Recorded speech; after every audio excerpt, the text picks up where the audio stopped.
Marcus spent the next 3 days watching the warehouse from his Tesla, parked strategically behind a defunct manufacturing plant across the street.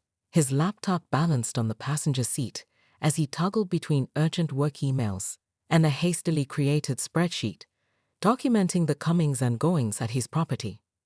The patterns were disturbing. Mr. Roberts arrived precisely at 6:45 a.m. each morning, performing a meticulous inspection of the lot before the first commuters arrived. By Marcus's calculations, the operation was pulling in over $2,000 daily, all in cash. But it was what happened after the commuters left that truly set off alarm bells. Around 7:30 p.m., where the lot should have been emptying, a different crowd arrived. Expensive cars with tinted windows would slip into the back corner of the lot, their drivers exchanging packages through half-opened windows. Marcus photographed everything, his telephoto lens capturing license plates and faces despite the growing darkness. His first confrontation with Roberts came on Thursday morning. Marcus had waited until the commuter rush slowed before approaching, his property deed and police report forms clearly visible in his hand. "Interesting operation you're running on my property," he called out, keeping his voice level despite his racing heart. Roberts didn't even flinch. The man adjusted his silk tie and produced a leather folder from his briefcase. "Ah, Mr. Chen, we've been expecting you." He extended a document that looked remarkably official at first glance. "Our company has all the necessary permissions to operate here. Perhaps your grandfather's attorney failed to inform you of the arrangement." Marcus felt his stomach tighten. The document was expertly forged, complete with notary stamps and his grandfather's apparent signature. But there was one detail they'd gotten wrong: the date. The agreement was supposedly signed 3 months after his grandfather's death. Before Marcus could point this out, 3 regular parkers approached. "Is there a problem?" asked Mrs. Patterson, the woman from Monday. "Mr. Roberts has done wonders with this lot. It was just collecting trash before. Security cameras, guaranteed spaces, even jump starts when we need them," added another patron, a young executive type. "Surely you're not thinking of shutting this down." Marcus retreated, but not before catching the gleam of satisfaction in Robert's eyes. This wasn't just about parking anymore. It was psychological warfare. That night, Marcus did what he did best. He dug into data. His IT security credentials gave him access to databases most people didn't know existed. Robert's business card listed Urban Parking Solutions, but the company registration led to a maze of shell corporations. More disturbing were the connections he uncovered. Similar operations had appeared at other family-owned properties across 3 states, always targeting buildings left vacant after the original owners passed away. The final piece clicked when Marcus discovered a hidden camera already installed on his warehouse roof, pointing at his usual parking spot. They had known he would come. They had been watching him, studying his patterns, probably intercepting his mail to know when tax bills and utilities were due. This wasn't opportunistic theft. It was a calculated operation. His phone buzzed. "Sarah." "Marcus, I did some asking around," she said without preamble. "Remember that break-in at the Thompson warehouse last month? The one the police couldn't solve. Same signs appeared in their lot 2 weeks before the robbery. They're not just stealing parking fees." Marcus stared at his laptop screen, where facial recognition software was running matches on the nighttime visitors. His warehouse wasn't just being used for parking. It was a front for something much bigger. And based on the patterns emerging in his data, whatever they were planning was scheduled to happen soon. He had to move fast, but he also had to be smart. These people were professionals, and they'd already shown they were watching his every move. As if to confirm his fears, a black SUV with tinted windows cruised slowly past his Tesla, its driver invisible behind the darkened glass. Marcus knew he had one shot at this. After 3 sleepless nights of planning, he sat in his home office, surrounded by takeout containers and empty energy drink cans, staring at a complex diagram on his triple monitor setup. The center screen showed a 3D rendering of his warehouse, the left displayed surveillance footage feeds, and the right cycled through profiles of key players in Robert's operation. "You're sure about this?" Sarah asked from the doorway, her face pale with worry. She'd brought him coffee, his 5th cup that day. "Look at this." Marcus said, pulling up a timeline he constructed. Every third Thursday, they clear out the back section of the lot. The regular parkers think it's for maintenance, but that's when the real business happens. He clicked through a series of photos showing luxury cars and suspicious transfers. Tomorrow's Thursday. What Roberts didn't know was that Marcus had already set his plan in motion. His largest client, TechGuard Security Solutions, didn't just handle it. They specialized in sophisticated surveillance systems for high-security facilities. After Marcus showed their CEO the evidence he gathered, the company agreed to help, not out of kindness, but because they discovered similar operations targeting their other clients' properties. The hardware is already in place, Marcus explained, pulling up another screen. Tiny dots blinked across the warehouse schematic, hidden cameras and sensors, installed by TechGuard's covered team during routine maintenance of the street's fiber optic network. Every square inch is covered. The moment anyone steps out of line, we'll have it in 4K. But the surveillance was just phase one. Marcus had spent his life around code, understanding how systems could be manipulated. He learned from his grandfather that sometimes the best way to catch a thief was to give them exactly what they wanted, under controlled conditions. The next morning, Marcus arrived at the warehouse before dawn, letting himself in through a secret entrance his grandfather had installed decades ago. The old man had been paranoid about theft, creating hidden observation points throughout the building. Now those same spots concealed TechGuard's most advanced monitoring equipment. Sarah's voice crackled through his earpiece. Police are on standby, she reported from her position in a nearby coffee shop. News van is parked 3 blocks away. You sure about involving the media? Roberts thrives on looking legitimate, Marcus replied, checking his watch. The threat of exposure will hurt him more than arrest. He tipped off an investigative reporter about a story on parking scams targeting immigrant-owned businesses. The reporter had practically salivated at the potential headline. At exactly 6:30 am, Marcus activated the first trigger. The warehouse's old security system sprang to life, its outdated cameras obvious and easily spotted. Roberts would see them, check them, and feel confident they could be avoided. He wouldn't notice the microscopic lenses hidden in the brickwork, or the pressure sensors under the asphalt. By 7:00 am, the lot began filling with regular commuters. Marcus watched through his encrypted feed as Roberts conducted business as usual, though the man's movements seemed more tense than normal. He kept checking his phone, probably receiving updates about tonight's real operation. Movement at the south entrance, Sarah reported. 2 SUVs just pulled in, same ones from your surveillance photos.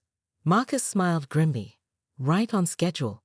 He pulled up the warehouse's new environmental controls on his tablet. His grandfather had installed an industrial-grade ventilation system for storing imported spices. Now each vent could be individually controlled, ready to fill specific areas with harmless but disorienting fog at a moment's notice. All units in position, crackled a police lieutenant's voice through the secure channel, waiting for your signal. Marcus took a deep breath, watching Roberts direct the day's parking with practiced efficiency. In 12 hours, the lot would clear for its scheduled maintenance, and the real operation would begin. But this time, the trap would be waiting. Remember, he whispered to himself, Grandpa always said the best business strategy is to let your opponent think they're winning, right until they lose everything. Marcus Chen stood in the rain, his Italian leather shoes sinking into a puddle as his phone buzzed for the 14th time that morning. The screen displayed another urgent message from his biggest client, something about a crashed server in Singapore. But for once in his 15-year career as an IT consultant, work would have to wait.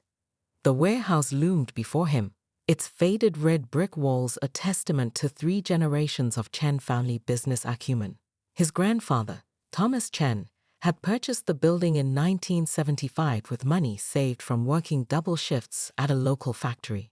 Within a decade, it had become the headquarters of Chen Import-Export, a company that once supplied Asian specialty foods to half the restaurants in the city.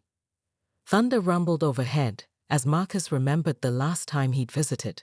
It was 3 months ago, at the reading of his grandfather's will. The old man had left the warehouse jointly to Marcus and his sister Sarah, with a handwritten note that simply read, "This building is our family's foundation. Keep it standing." At the time, Marcus had been too busy coordinating international software deployments to give the property much thought. Now, as rain trickled down his neck, he wished he'd paid more attention. Sarah's call had come at 3 a.m., her voice tight with worry. "The neighbors say there's something weird going on at Grandpa's warehouse," she'd said. "Cars coming and going at all hours. Lights in the windows. Marcus, we promised to take care of it." He'd almost dismissed her concerns. Sarah had always been the anxious one. But then she mentioned seeing unfamiliar logos on official-looking signs near the entrance. That detail had pulled him away from his morning meetings and brought him here, to this industrial district on the city's east side. What he saw made him forget about his soaked suit and ruined shoes.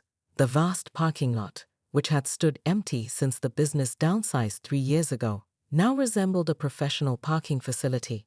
Neat rows of vehicles filled the spaces, their windshields displaying color-coded permits. 2 automated payment kiosks flanked the main entrance, their digital displays glowing through the rain. Security cameras, definitely not installed by him or Sarah, tracked movement across the lot. Most disturbing of all was the man standing beneath a black umbrella near the entrance. Dressed in an expensive suit that rivaled Marcus's own, he was counting cash and issuing receipts to a line of commuters. Everything about his demeanor suggested legitimate business operations, from his polished shoes to the Bluetooth earpiece he wore. Marcus's phone slipped from his fingers, splashing into a puddle as he watched the stranger operate with complete authority on his family's property. This wasn't some casual parking scam. This was organized, professional, and absolutely illegal. Retrieving his phone, Marcus noticed a sleek sign he'd missed before. "Executive Secure Parking. Monthly rates available. Managed by Urban Parking Solutions." The logo matched what Sarah had described, and a quick web search revealed nothing about any company by that name. A luxury SUV pulled up beside him, and the driver, a well-dressed woman in her 50s, gave him an irritated look before hurrying to join the payment line.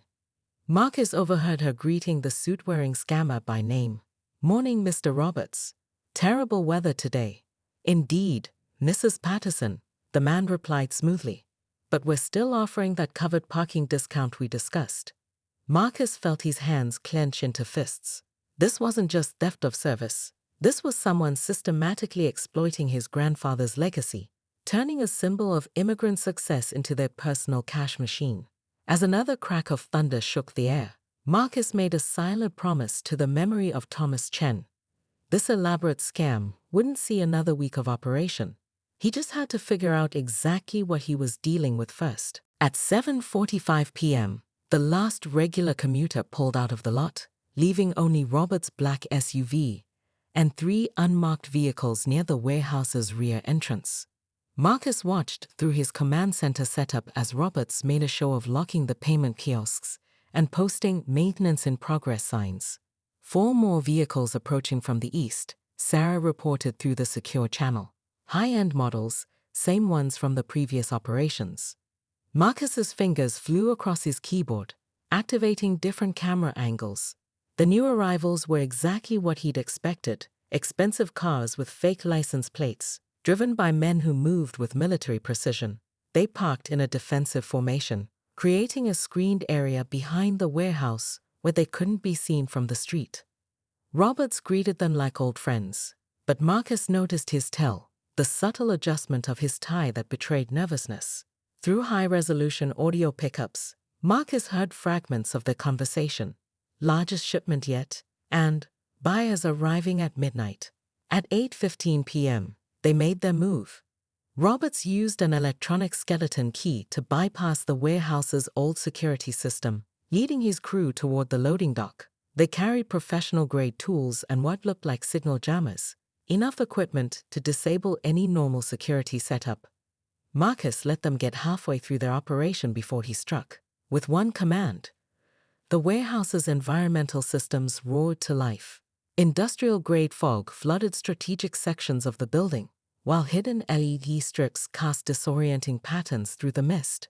The crew's night vision equipment became worse than useless. "All units, move in," crackled the police lieutenant's voice. What followed was chaos, but controlled chaos, exactly as Marcus had planned. The criminals found every exit blocked by fog banks and strobing lights. Their signal jammers did nothing against TechGuard's quantum-encrypted communications. When they tried to retreat to their vehicles, they found their tires sunk into specially designed soft spots in the asphalt. Roberts made it furthest, reaching his SUV before discovering it wouldn't start, a kill switch Marcus had installed during one of the man's long business lunches the previous week. The look on his face when the fog cleared to reveal dozens of police officers, news cameras, and Marcus himself standing with arms crossed was worth every sleepless night.